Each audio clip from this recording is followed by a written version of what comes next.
మీకు అందరికీ తెలిసిందే, నేను ఈ ప్రెస్ మీట్ నుంచి బయట అడుగు పెట్టడం వితిన్ సెకండ్స్లో ఒక లేడీ వచ్చి నన్ను పిక్ చేసుకొని వెళ్ళడం. ఆమె ఎందుకు చేసుకెళ్తుందో కూడా నాకు తెలియదు. దౌర్జన్యంగా తీసుకెళ్ళింది నన్ను. ఆమె ఎలా తీసుకెళ్ళిందంటే, ఆమెకి ఎవరో ఫోర్సబుల్గా చెప్పి, మీరు ఈ అమ్మాయిని తీసుకోరాకపోతే మీకు జాబ్ లేదు అని వాళ్ళకి చాలా ఎంత ప్రెషర్ పెట్టారో అంత ప్రెషర్ ఉంటేనే ఆమె అంత ఇలా బిహేవ్ చేస్తుంది. ఆమె చేసిన ప్రెషర్ వల్ల ఇక్కడ మా తిరుపతి పోలీసు వాళ్ళు కూడా ఏం చేయలేకపోయారు. ఒక లేడీ వచ్చి మొత్తం పోలీసుల్ని మొత్తం మేనేజ్ చేసి వాళ్ళ దగ్గర ఎటువంటి ప్రూఫ్స్ తీసుకెళ్ళడానికి, అక్కడి నుంచి పాస్పోర్ట్ అనేది ఒకటి ఉండాలంట, వాళ్ళ దగ్గర అది లేదు. యాక్చువల్గా వాళ్ళ కేసు ఏంటో కూడా తెలియదు. వాళ్ళు నేను అడుగుతున్నాను అక్కడికి వెళ్ళి, అసలు కేసు ఏంటని అడుగుతుంటే క్రిప్టో అంటున్నాడు అతను వచ్చిన అబ్బాయి. క్రిప్టో కాయిన్ తీయడం అఫెన్సా ఇప్పట్లో? క్రిప్టో ఎంతమంది తీస్తున్నారు కాయిన్? రీసెంట్గానే జరిగింది, మన ట్రంప్ గారు ప్రెసిడెంట్ అయినప్పుడు ట్రంప్ షిప్ కాయిన్ అని ఒకటి, ట్రంప్ కాయిన్ ఏదో రిలీజ్ చేశారు. ఎంతమంది కొన్నారు, ఎంతమంది చేశారు? క్రిప్టో అనేది తప్పు కాదు. అక్కడ వాళ్ళు చెప్పడం క్రిప్టో అనేది చేసింది ఏమే అని. ఓకే, క్రిప్టోనే అనుకుందాం. క్రిప్టో గురించి నాకు పూర్తిగా తెలీదు, అసలు నాకు ఆ నాలెడ్జ్ అనేది తెలియదు. అసలు మెయిన్ పాయింట్, నేను వాళ్ళు అక్కడ క్వశ్చన్ చేస్తుంటే కేసు ఏమని సమాధానం చెప్పాల. ఈవెన్ స్టేషన్లో ఒక్కరికి కూడా చెప్పలేదు వాళ్ళు. ఆమె లేడీ నాకు తెలియదు, నేను తీసుకెళ్ళాలంతే. ఇవంతా పక్కన పెడదాం, ఓకే అయిపోయింది. వాళ్ళు దౌర్జన్యంగా వచ్చారు, అన్అఫిషియల్గా వచ్చారు అనేది ప్రతి ఒక్కరికి తెలుసు. ఎందుకంటే లోకల్ పోలీస్ స్టేషన్లో వాళ్ళు ఎక్కడ ఇన్ఫామ్ చేయలేదు. వాళ్ళు అక్కడ అడిగారు, లోకల్ పోలీసులు లేకుండా మీరు ఎలా పిక్ చేస్తారు అంటే, మాకు ఆ ముందే లొకేషన్ తెలిసింది అన్నారు. మిస్టర్ కిరణ్ రాయల్ గారు చెప్పారు, ప్రెస్ మీట్లో నేను 12 o'clock నేను ప్రెస్ మీట్లో ఉంటానని చెప్పి ఇంతంత పెద్ద ఓట్లు ఇచ్చినాక వాళ్ళకి తెలీదా అని. మీరందరూ వినే ఉంటారు, వాళ్ళకి తెలుగు రాదు, ఒక్క పాయింట్ కూడా తెలుగు అనేది రాదు వాళ్ళకి. నేను ఇక్కడ ఉన్నానని ఎవరు చెప్పారు? వీటన్నిటికీ ఆన్సర్స్ నేను చెప్తాను. ఒక వెధవా అని చెప్పడానికి ఒక మహిళకి ఎంత కష్టం అవుతా ఉందంటే అంత కష్టం. ప్రెస్ని, మీడియాని అతను ఎంత మేనేజ్ చేస్తాడో మీ అందరికీ నేను చెప్పాల్సిన అవసరం అయితే లేదనుకుంటా. అతను చాలా దిట్ట ఇందులో. నాకు ఇవన్నీ ఏం తెలియదు, నాకు ఎలా మాట్లాడాలో తెలియదు. నాకు ఈ ప్రెస్సులు కానీ అతను చెప్పినట్టు పొలిటికల్ కానీ నాకు ఎటువంటిది లేదు. నేను ఫైట్ చేస్తానని నా డబ్బుల కోసం, నాకు జరిగిన అన్యాయం కోసం నేను వచ్చా.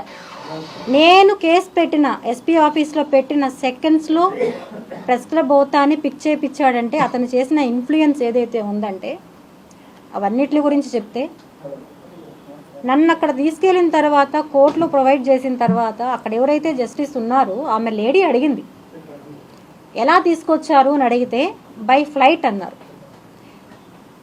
ఎన్ని గంటలకు వచ్చారు, ఏ ఫ్లైటు, ఎంత టైం పడింది అని అడిగితే వాళ్ళ దగ్గర ఆన్సర్ లేదు. దానికి ఎవరు బుక్ చేశారు అంటే ఆన్సర్ లేదు వాళ్ళ దగ్గర. 41 అని నోటీసు ఇచ్చారా అంటే ఇవ్వలేదు అని చెప్పారు. వితౌట్ ఎనీ ఇవి ఎలా తీసుకొచ్చారంటే, లొకేషన్ ట్రేస్ అయింది, అప్స్కాన్లో ఉన్నింది, సో అప్స్కాన్లో ఉన్నామే దొరికిందని చెప్పి తీసుకొచ్చేసాం. ఇప్పుడు మీకే తెలుసు ఎన్నో కేసులు, నాకు వీడికి తెలియదు, నాకు అక్కడికి వెళ్ళాకే తెలిసింది. నాకు టోటల్ అక్కడ ఉండే వాళ్ళే నాకు ఎక్స్ప్లెయిన్ చేశారు.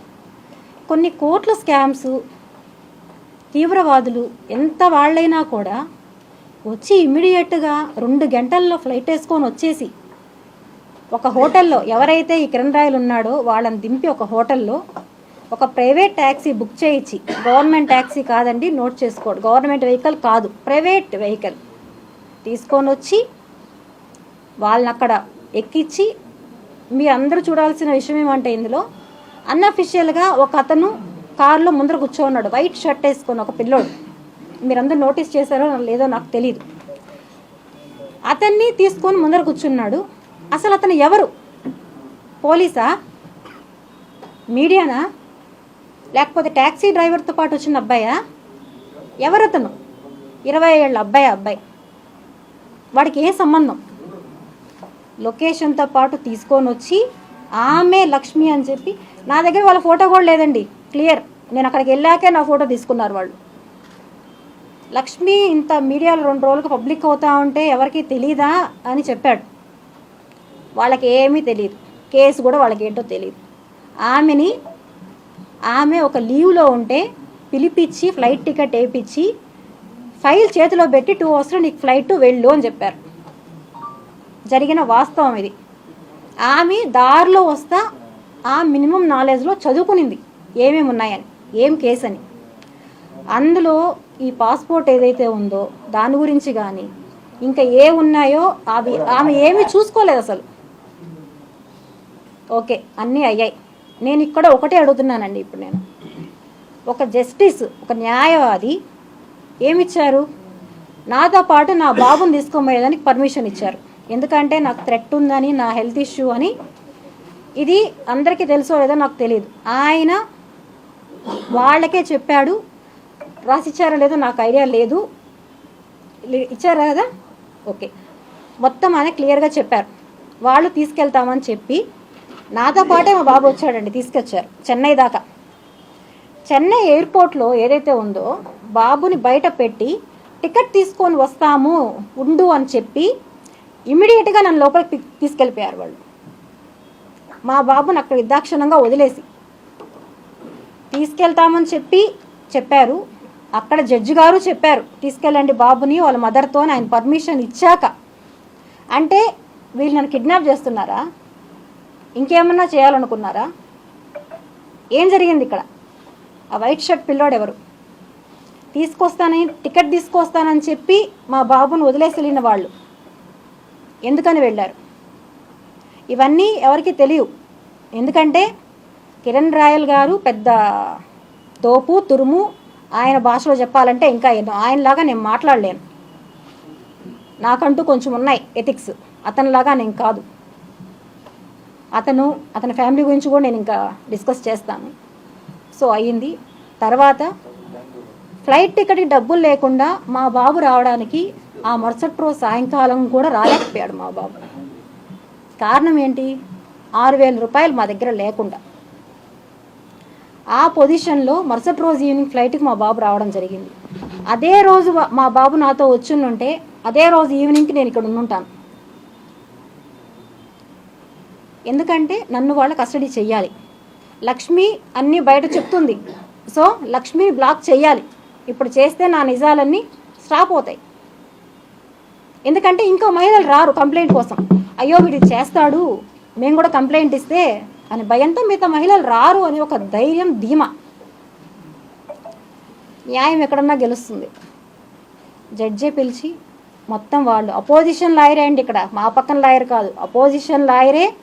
ఇంకొకటి కూడా చెప్పాడు, మేడం మీకు అక్కడ జస్టిస్ జరగకపోతే ఇక్కడికి రండి, నేను చేస్తాను మీకు జస్టిస్ అని. ఆయన మొబైల్ నెంబర్తో సహా నాకు ఇచ్చి పంపించాడు. వాస్తవం ఇది. ఓకే, అయ్యిందంతా. కిరణ్ రాయల్ గారు పెట్టిన అలిగేషన్స్ వైఎస్ఆర్సీపీ వాళ్ళు సపోర్ట్ ఉన్నారు, డబ్బులు తీసుకునింది. ఓకే, ఏ వైఎస్ఆర్సీపీ నాయకులు వచ్చారండి? వైఎస్ఆర్సీపీ నాయకులు ఉంటే వాళ్ళే డబ్బులు ఇచ్చుంటే నా బిడ్డలు మాకు ఉన్న ఏకైక ఒక ప్రాపర్టీ కూడా లేకుండా చేసుకొని నన్ను అక్కడి నుంచి ఈరోజు తీసుకొచ్చారు ఇక్కడికి. నా 2 బిడ్డల్ని పెట్టాడు. ఈరోజు బాధ దానికి అతను అంతకంతకు అనుభవిస్తాడు. ఇది ఖచ్చితంగా జరుగుతుంది. అతను అంటాడు వెంకటేశ్వర స్వామి గురించి. ఆ వెంకటేశ్వర స్వామి గురించి నేను చెప్తున్నా. ఆయన సాక్షిగానే అన్నీ జరుగుతాయి. ఆ దేవుడు ఎక్కడికి పోడు, జరుగుతుంది. అతను అనుకున్నాడు ఇంతకుముందు కేసులో వెళ్ళిన వాళ్ళు 60 రోజులు రాలేదు. సో ఈమె ఇంకా రాదు బయట, ఎందుకంటే ఈమెకుంటే హెల్త్ ఇష్యూలో చచ్చిపోవచ్చు అక్కడే అని డిసైడ్ అయిపోయి నన్ను డబ్బులు ఇచ్చి ఫ్లైట్ టికెట్స్కి, వాళ్ళు ఉండడానికి హోటల్ అరేంజ్ చేసి, వాళ్ళకి తినడానికి పెట్టి అన్నీ చేసి తీసుకెళ్ళాడు.